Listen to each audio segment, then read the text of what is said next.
California is a state loaded with theme and amusement parks big and small. From down south in San Diego to up in the San Francisco Bay Area, there are so many great choices for a day trip or family getaway.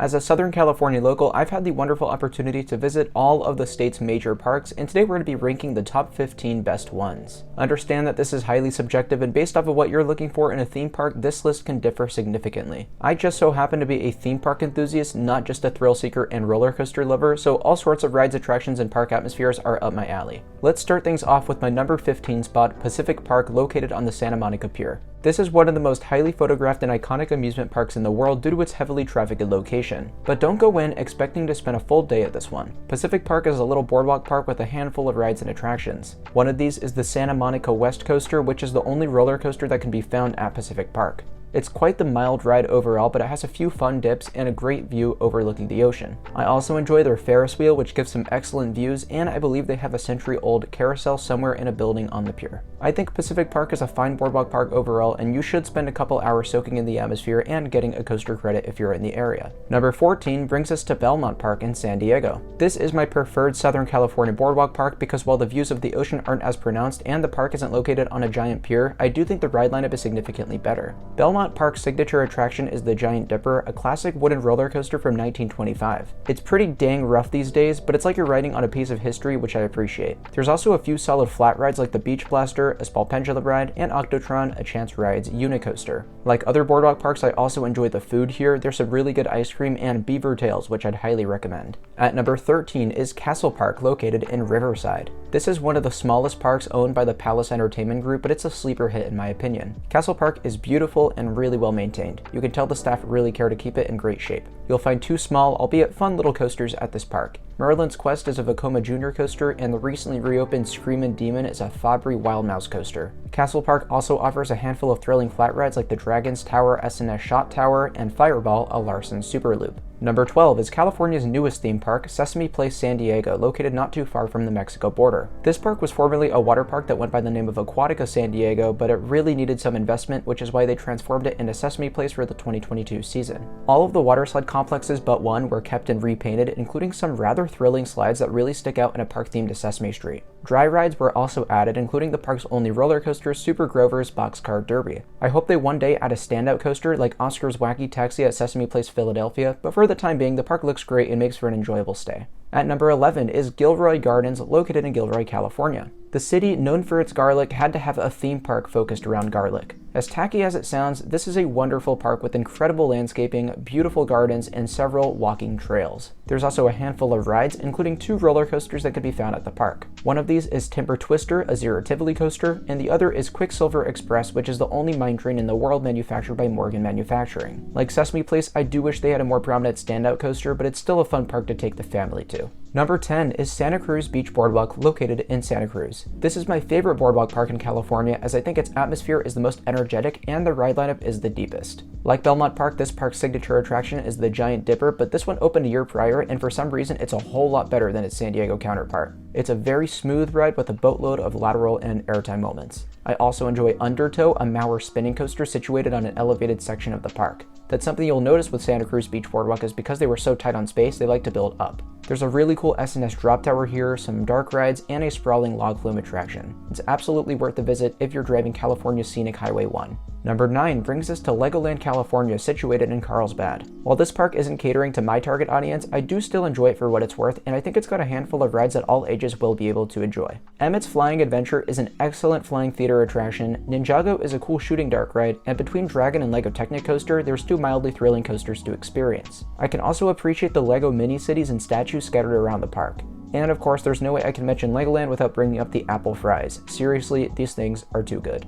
Taking a huge leap up to number 8, let's discuss Six Flags Discovery Kingdom in Vallejo, California. This is the first park on this list where I question how it's being run and maintained. On one hand, the front half of the park is beautiful and incredibly well landscaped. On the other though, the back half is rather disgusting and feels like it hasn't been updated in ages. On another, the collection of rides isn't all too bad, but the frequency of breakdowns and inconsistencies are very noticeable. The big savior with this park for me is Joker, an absolutely incredible RMC roller coaster. I love all of its elements from the twisted first drop, wacky inversions, and sweet airtime. Medusa is also enjoyable, probably one of my favorite layouts on a B&M floorless coaster. Superman Ultimate Flight is a premier ride skyrocket Superman 2 coaster, and while I'm not a particularly huge fan of this ride model, I do enjoy Superman the best out of the ones I've ridden. Other than that, the park is filled to the brim with subpar cloned coasters that you can find at Six Flags parks all over the country. There's a Vekoma Boomerang, a terrible SLC named Kong, a Zampara the Wild Mouse called Sidewinder Safari, and an SNS 40 free spin that goes by the name of Batman. I'll admit I didn't get the chance to ride Flash when I visited, but that's another solid reason to visit if you do happen to catch it operating.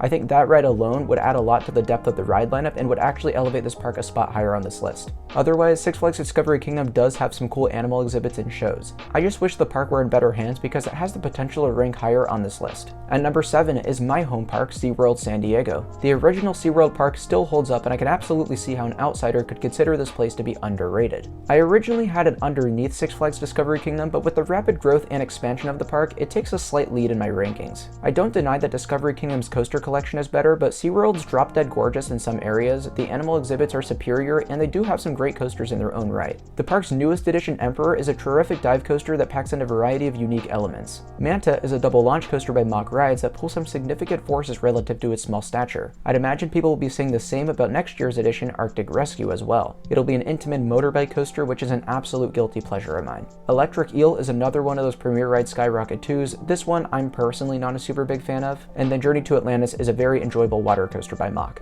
It's been great to see SeaWorld San Diego grow into what it is today, and I look forward to seeing what they do next. Number 6 is California's Great America right outside of San Jose. Unfortunately, this wonderful amusement park will be closing its doors within the next decade, so go take a trip if you haven't already. I'd hate if any of you were to miss out on this place. California's Great America is easily the best amusement park in Northern California. The park has always been very well managed with great landscaping, terrific park atmosphere, and a superb collection of roller coasters. I personally think Great America is one of the best top 2 coaster lineups in the world. Gold Striker is my favorite GCI wooden coaster for its wild pacing and crazy elements. Railblazer is an RMC Raptor coaster that takes its elements ridiculously fast. There's also a solid supporting lineup with Flight Deck, the park's B&M invert, Patriot, the park's B&M floorless, and Demon, a classic aerodynamics looper. It's hardly fair to me that California's Great America ranks as low as 6, but it only speaks to the quality of the rest of the parks in the state. This includes Cedar Fair's only year-round property, Knott's Berry Farm, located in Buena Park. I've been going to this park for years now, and I've always had a soft spot for it. What was once an independent family park, Knott's atmosphere still shines through Cedar Fair's ownership. I do have to show my appreciation for them maintaining their incredible Ghost Town section and classic attractions like the Calico Mine Ride and Timber Mountain Log Ride. They've even gone as far as to bring back some old favorites from the park's past, like the recently added Knott's Berry Tales. Thrill seekers like myself will have plenty to enjoy at Knott's, with 10 very different roller coasters.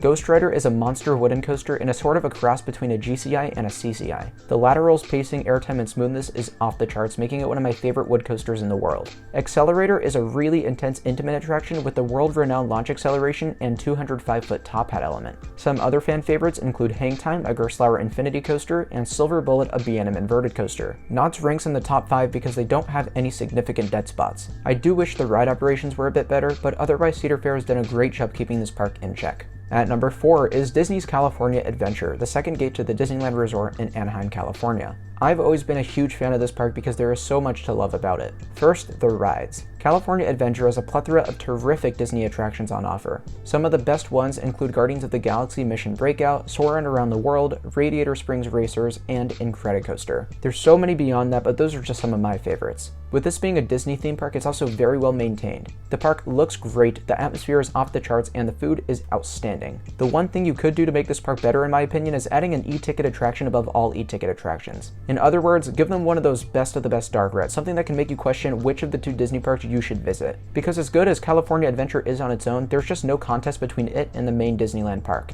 It's for that reason that I don't get to visit this one as much as I'd like, because tickets are just so dang expensive, and whenever I'm at the resort, I always choose Disneyland over California Adventure. Breaking into the top 3 is Universal Studios Hollywood, in my opinion the most underrated theme park in California. Well, amongst roller coaster enthusiasts, that is. You could see with this park's crazy high attendance numbers that it isn't underappreciated by the general public. But I feel that it's not talked about enough, whether it's because Disneyland is right next door or because the other Universal parks in Florida and abroad happen to be better. I think if you look at Universal Studios Hollywood on an individual basis, it's an absolutely outstanding park. Some of their dark rides like Harry Potter and the Forbidden Journey, Transformers the Ride, and Jurassic World rival some of the best attractions at the Disneyland Resort. I also think the park's atmosphere and theming is up there too. All of the different themed areas are super immersive and the attention to detail is magnificent. Some guilty pleasures of mine include the Studio Tour attraction, which is something that everyone has to try when they visit this park. The Waterworld stunt show is also magnificent, and don't forget to try frozen butterbeer. Lastly, if you can time it right, a visit to Halloween Horror Nights is an absolute must. It feels like you're in a completely different park, and everything from the scare zones to the mazes are the best in the business. At number 2 is Six Flags Magic Mountain in Valencia, the undisputed thrill capital of the world. Home to more roller coasters than any other park on the planet, 20 incredible scream machines call Magic Mountain home, and it's for that reason that this park is a rite of passage for coaster enthusiasts. Running down the list, X2 is a super unique fourth dimension coaster providing one of the most out-of-control ride experiences in the world. Twisted Colossus is likely the most unique RMC coaster built with its fascinating Mobius dueling element. Tatsu is the king of American flying coasters with the tallest pretzel loop in the world, which is in my opinion one of the most intense elements in the world. Apocalypse is a sickly underrated GCI with wicked pacing and great forces. Full Throttle is a great, albeit short launch coaster that packs in some really crazy elements in its own right. Then Wonder Woman, the park's newest coaster, is an awesome RMC single rail coaster that only adds more depth to this unbelievable lineup that I could go on and on about forever. There's just so many coasters here and I don't want to be here all day, so I'm just going to leave it at that. Additionally, Magic Mountain is rather beautiful and doesn't get the love it deserves in that regard. You can see where this park has been improving in recent years in overall ambiance, food quality, etc. I hope for more bright years to come because Magic Mountain is a legendary destination for all thrill seekers around the globe. Now, taking the gold medal in the state of California, this shouldn't be too much of a surprise. It's Disneyland in Anaheim, California. For those of you who overwhelmingly agree, I couldn't be more glad. I love Disney parks. For those of you who are rolling your eyes at this ranking, allow me to explain myself. I personally believe that Disneyland has the best collection of rides of any park in the world. No, I'm not just saying that, they really have such an unbelievable lineup. Star Wars Rise of the Resistance is the best dark ride on the planet. It's hard to believe that thing exists. Pirates of the Caribbean is a classic that still absolutely holds up to this day. Indiana Jones Adventure is a favorite of mine. I think it's incredibly well done. Splash Mountain, though it's closing for a massive renovation soon, is the greatest log flume ever built. Smuggler's Run is an awesome simulator ride, Space Mountain is a fan favorite, and for good reason. Haunted Mansion is a timeless classic, and so are rides like Matterhorn, Thunder Mountain, and Mr. Toad. I'll also shout out the new for 2023 Mickey and Minnie's Runaway Railway. Having experienced the current iteration over at the Disney World Resort, it's another one of the greatest dark rides in the world. Disneyland also excels in cleanliness, park atmosphere, staff, operations, food, and just about everything else that makes a theme park great. It does get crazy busy here sometimes, but with strategy and Disney's crowd management, it makes it bearable. Disneyland has been my favorite theme park in the world for quite a number of years now, and I don't see that changing anytime soon. I'm blessed to have it so close to home, and I look forward to visiting again sometime next year. Anyways, that's going to do it for my top 15 favorite theme parks in the state of California. Let me know which of these parks is your favorite and how you'd rank them up in the comments. If you enjoyed my list, definitely show some love by leaving a like and subscribing to the channel. It really means the world, and in return you'll get lots more videos like this in the future. Thank you all so much for tuning in, and I'll see you all very soon. Bye guys.